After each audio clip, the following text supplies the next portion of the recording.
এতিয়া কোন দলৰ চৰকাৰ তেওঁ উঠিছে নে নাই, তেওঁ কেণ্ডিডেট আছে নে নাই, সেইকেইটা যিকি চৰকাৰ কৰক না। অখিল গগৈ চৰকাৰ কৰাটো আমি বেয়া নাপাওঁ, কিন্তু ভোটো পাব্লিকেতো দিব লাগিব। বিৰোধী ঐক্য মঞ্চ আৰু প্ৰেছক ক'লে কি লাভ হ'ব? প্ৰেছেতো ভোট নিদিয়ে। আধা প্ৰেছৰ মানুহটো আপোনালোক BTRৰে নহয়, বাহিৰৰ। গতিকে আপোনালোকক ক'লে কি হ'ব? কথাটো পাব্লিকক ক'ব লাগিব আৰু পাব্লিকে ভোট দিব লাগিব, হয় নহয়? বিৰোধী ঐক্য মঞ্চ আৰু অখিল গগৈৰ মিত্ৰতা। অখিলে কৈছে গৌৰৱ গগৈ লণ্ডনৰ ষ্টাইল দেখালে নহ'ব। এই মিত্ৰতা সন্দৰ্ভত কি কয়? তেওঁতো লণ্ডনৰ ষ্টাইল নেদেখায়, তেওঁ যি ষ্টাইল দেখুৱাব পাকিস্তানৰে দেখাব। তেওঁ ষ্টাইলটো পাকিস্তানৰ হয়, লণ্ডনৰ নহয়। বিজেপিয়ে সংখ্যাগৰিষ্ঠ আসন লাভেৰে বিটিআৰত চৰকাৰ গঠন কৰিব।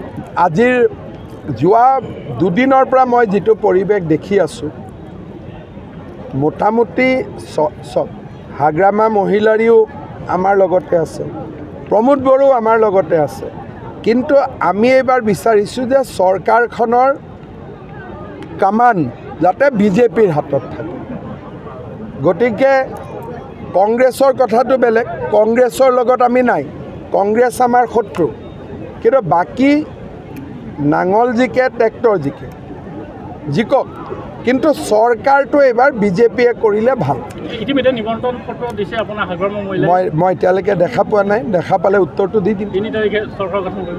এতিয়ালৈকে মোৰ তাত চিঠিখন আহি পোৱা নাই, আহি পালে মই ব্যৱস্থা ল'ম। আপুনি মাটিৰ দালাল